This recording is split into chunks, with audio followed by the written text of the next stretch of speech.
adjustments to maintain a center of gravity. Because of her disorder, this child has difficulty with balance and postural reactions. Come over here. You can see when she walks, her steps are staggering, and she has to do a little bit of work to maintain her balance. Come on over here. Can you get up here? Some of the things we do in therapeutic handling with her are practice on the balance and postural reactions. Stand up there. Can you keep your balance? Can you keep your balance? We'll do some slow rocking with her. There you go. There we just saw a protective reaction. We'll just give her a little bit of support so that she's using her own balance to maintain a standing position. Okay, stand up for me. Stand up. There you go.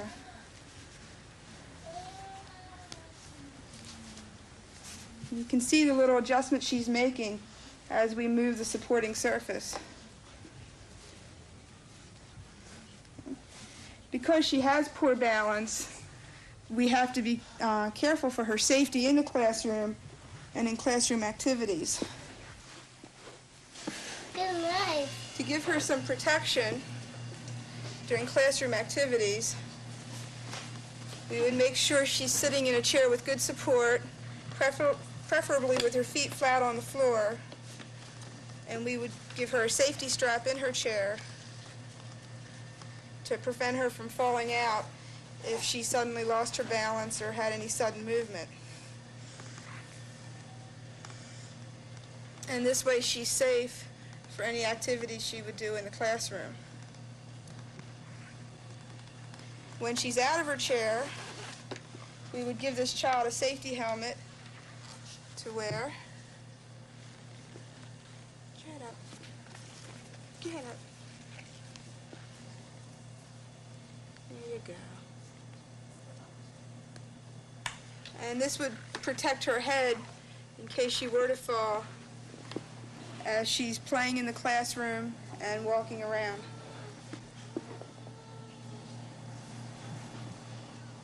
With hemiplegic children, they do not like to bear weight or involve their spastic side. And so we have her trying to side sit on the left side, which is her involved side, to prop with her left hand, to engage in a bilateral activity using her hands. And you saw that she was not only able to prop on her hand, but was able to transfer a toy from her involved hand to her right hand. She's much more involved in the left lower extremity. That was more difficult to control. We had her come up into all fours, which she does not like to do, and to bear weight in there, on those two hips equally, and from there to come to kneeling and to a standing position. The left leg tended to thrust with the toes pointing down, but we were able to get her foot flat and to try to rock her over to that side and to get a good standing position. Dish.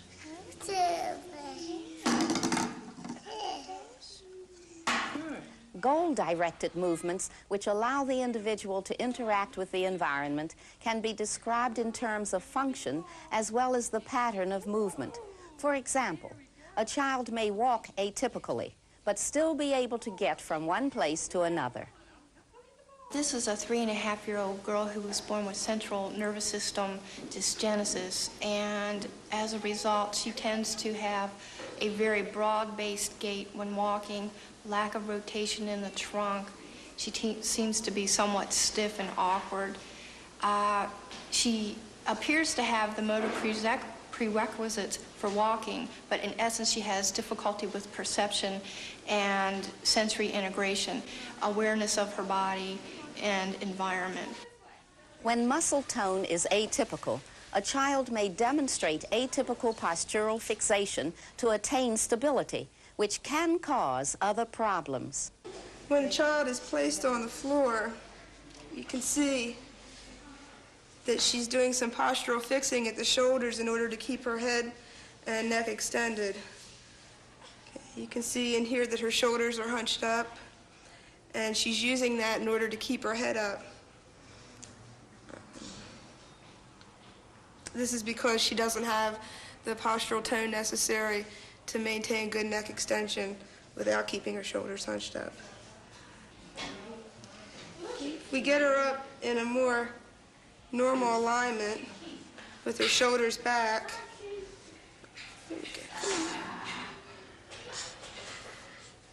you can see how her shoulders start to come down a little.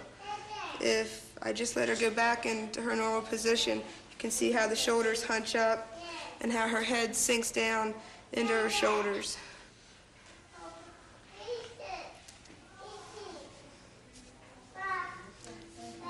Again, if I give her a little bit of help there, try to give her a more normal alignment, you can see how she lifts her head up. I would then place her on the bolster, which was a firm surface that gave her some proprioceptive inputs through her trunk and up into the neck to help facilitate some good extension. I was also using techniques, facilitation techniques, such as tapping, placing, and just through my handling, I was trying to achieve a better alignment and positioning of her trunk. And as she was sitting on the bolster, you can see she's able to get her head up into more nicer alignment with her trunk and to get more extension through her neck. Normalization of tone is a key to developing more normal patterns of postural stability. Atypical postural fixations can produce physical changes in a child's body, but positioning, handling, and facilitation techniques can help achieve more normal forms of tone and stability. The progression of abnormal motor development is as important with handicapped children as is an understanding of normal movement. Older handicapped children who have developed deformities, permanent muscle tightnesses and shortenings, and limited movement skills demonstrate that the outcome is clear where children lack appropriate intervention. The well-known sequence of ages and stages of motor development does not provide a basis for intervention for children who lack normal postural tone. Whether a particular child crawls or not before walking is not important. What is important is that intervention is geared toward assisting that child to acquire as normalized tone as possible to achieve postural stability of proximal joints without atypical ways of fixing, and to maintain full range of motion at the joints throughout the body.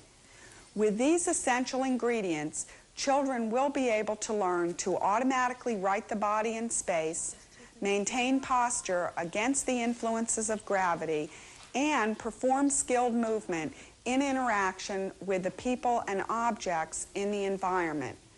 Early intervention is the key to prevention of abnormal movement and secondary physical changes. However, early intervention can only be effective to the extent that the child's problems are viewed and handled consistently by all individuals who interact with the child. Therapists are keys to effective intervention for children with atypical postural tone. However, information from all professionals must be integrated at a planning level to enhance the programming provided for handicapped children.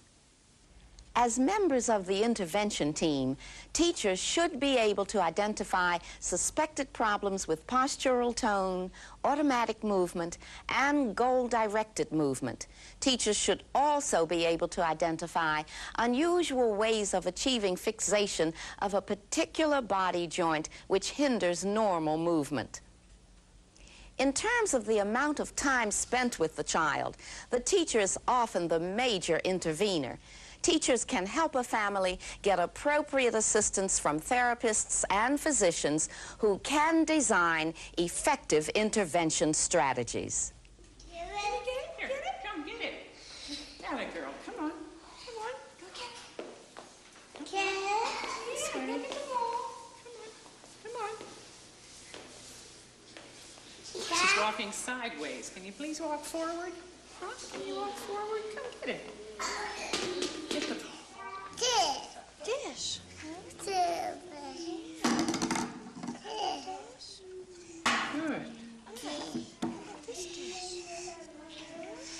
Put it inside. All right. I'm going to hold on one leg and get her to just... Is that good? George, pretend you're flying. There you go. You can't get his legs up off the ground here. Forward. Yeah.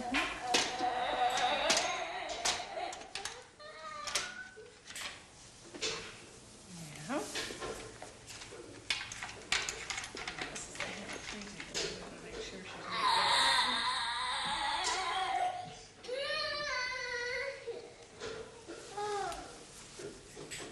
yeah. This way a little bit.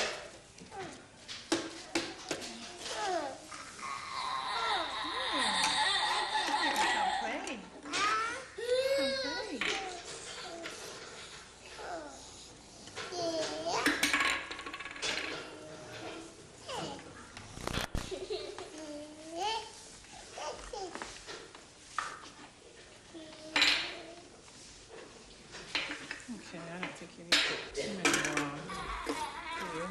Just for this.